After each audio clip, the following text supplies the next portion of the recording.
concentração de oxigênio na descarga reduza, a central eletrônica diminui a quantidade de combustível introduzido, garantindo oxigênio suficiente para a combustão mais completa.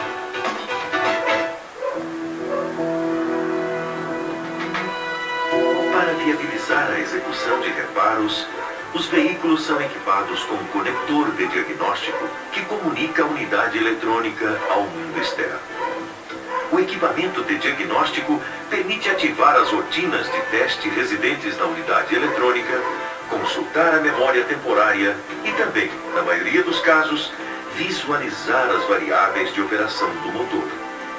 Os reparos podem ser facilmente executados com o auxílio dos manuais específicos para cada tipo de injeção.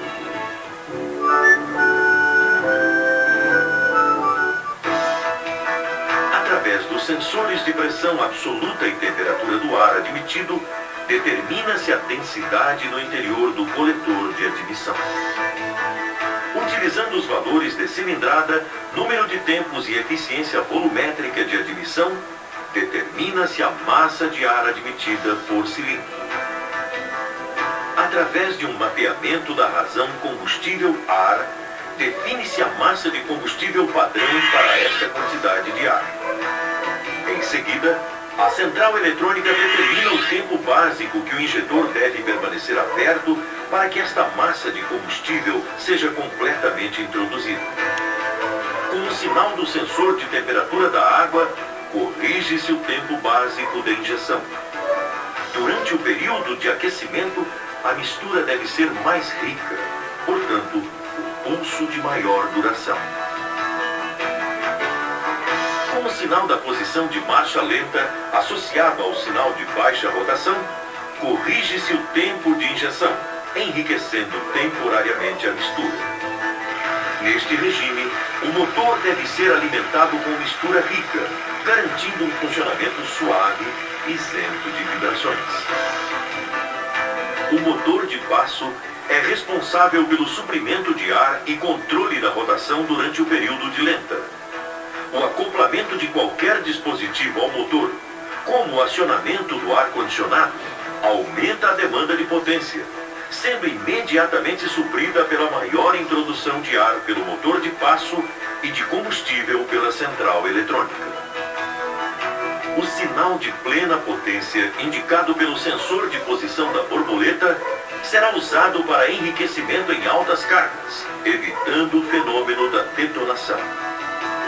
Procedimentos especiais, como cut-off, cortam o combustível quando o motor se encontra em alta rotação e borboleta em posição de marcha lenta.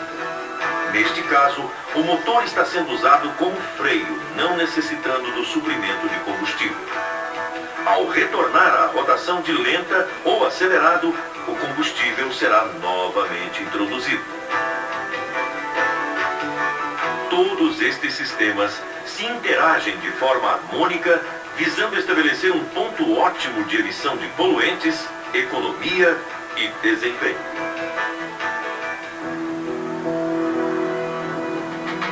O contato do combustível com o oxigênio do ar oxida o mesmo, produzindo uma espécie de goma.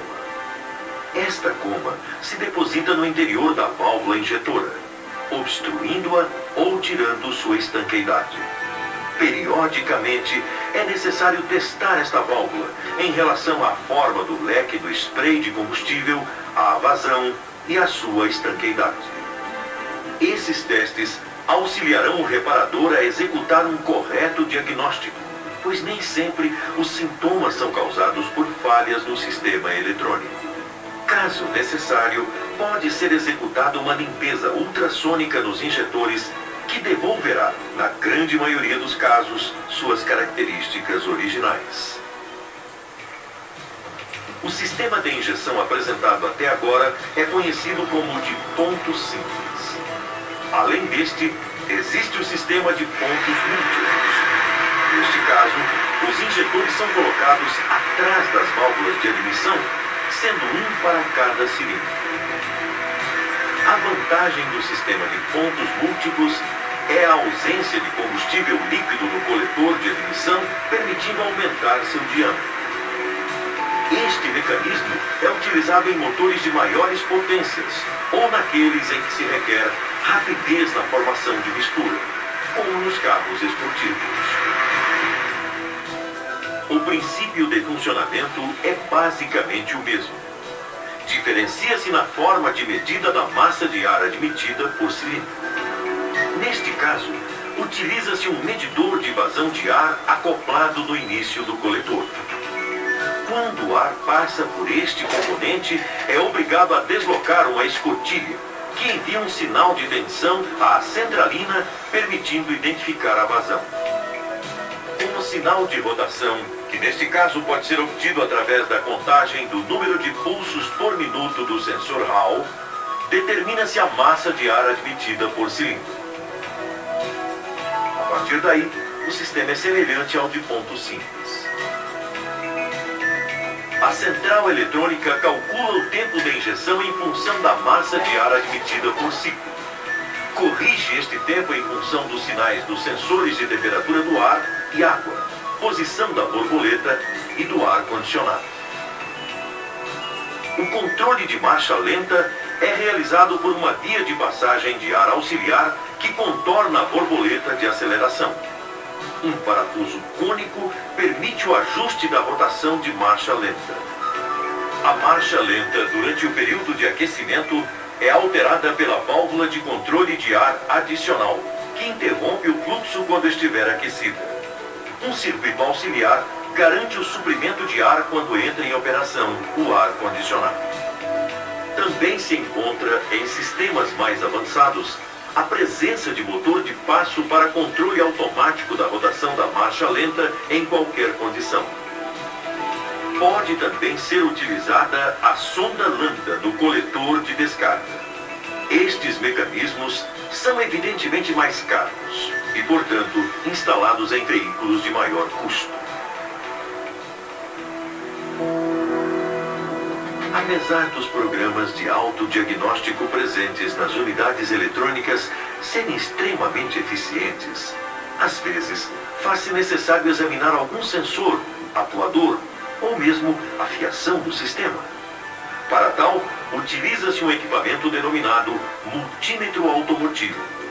Com ele, resistências, tensões e muitos outros parâmetros indispensáveis na execução de um correto e preciso diagnóstico podem ser verificados, sempre com o auxílio do manual de reparos específico para cada tipo de injeção.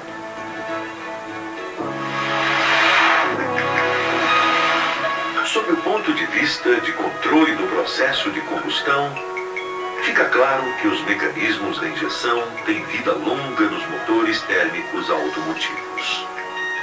A correta manutenção destes mecanismos é o segredo de sua eficiência, durabilidade e contribuição ao meio ambiente. Todo o rigoroso controle de produção dos sistemas de injeção visa atender às necessidades de maior desempenho com consumos menores, pretendidos pelos consumidores, e também atender à legislação de emissões atenta ao bem-estar da sociedade.